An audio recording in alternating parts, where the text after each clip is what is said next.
Comptoir, Antoine et ni ma foi, telle est l'énigmatique devise de la Franche-Comté qui est quasi systématiquement associée au très populaire drapeau comtois. Tous deux sont des éléments forts de l'identité régionale, mais ils ont des origines différentes et 3 siècles séparent leurs créations respectives. Je vous raconte tout ça.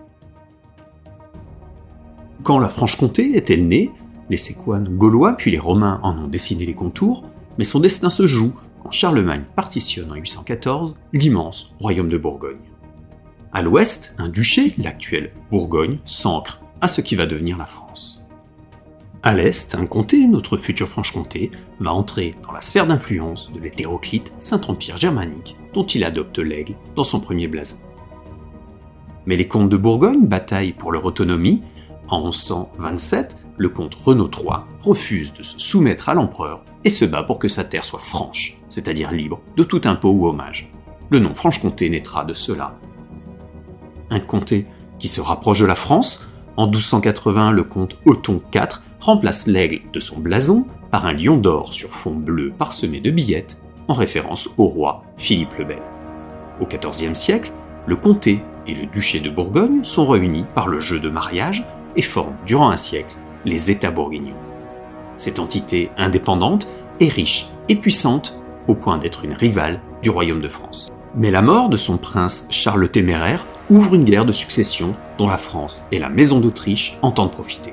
Les troupes du roi Louis XI s'emparent de la Bourgogne, mais voient ensuite la Franche-Comté leur résister. Sa capitale Dole est assiégée et sa population massacrée en 1479. Finalement, un traité acte le partage des États bourguignons.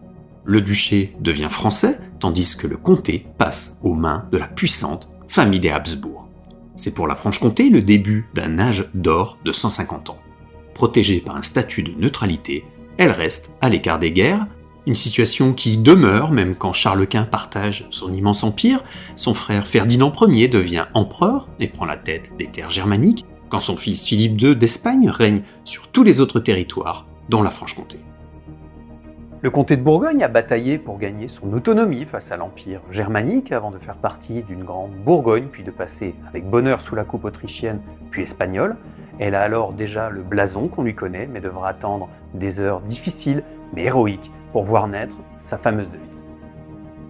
Alors que la guerre de 30 ans ravage le continent européen, la France tente d'arracher la Franche-Comté à l'Espagne. En 1636, les troupes de Louis XIII font durant 3 mois le siège de Dole, mais la capitale résiste malgré la faim et une épidémie de peste. Aux Français criant « Comtois, rends-toi » depuis l'extérieur de la ville, les assiégés répondent « Nenni ma foi » du haut des remparts. La réplique, qu'elle soit réelle ou légendaire, va désormais illustrer la ténacité franc-comtoise.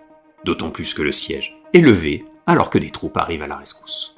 Mais la région a perdu les 2/3 de sa population et est très mal défendue. Le jeune Louis XIV en fait facilement la conquête militaire en 1668, avant de la rendre à l'Espagne en échange des Flandres.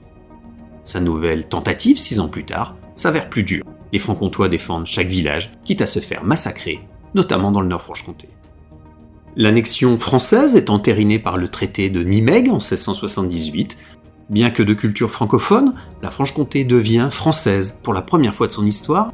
Ses habitants pleurent leur autonomie perdue, et certains se seraient fait enterrer face contre terre pour ne pas regarder vers le soleil, surnom de Louis XIV. L'actuel territoire de Belfort est élu entré dans le giron français 40 ans plus tôt. Le pays de Montbéliard est rattaché à son tour à la France après la Révolution de 1789, une période qui voit les blasons être interdits avant qu'ils ne tombent dans l'oubli. Certains sont revenus sur le devant de la scène avec la création des régions administratives dans les années 1980.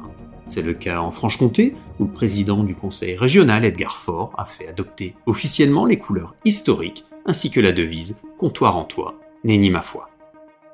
À noter qu'un autre dicton est associé au drapeau, là où flotte le drapeau comtois, qui que tu sois, tu es chez toi, dont l'origine est inconnue. Les Francs-Comtois sont attachés à leur blason et à leur devise, et la fusion avec la Bourgogne de 2014 n'a rien entamé à cela, bien au contraire, à tel point que ces éléments sont désormais revendiqués par de nombreuses entités, telles le FC Sochaux-Montbéliard. Mais ça, ce sont d'autres histoires que nous aurons explorées. Abonnez-vous pour découvrir d'autres lieux, personnes et événements du Nord-Franche-Comté.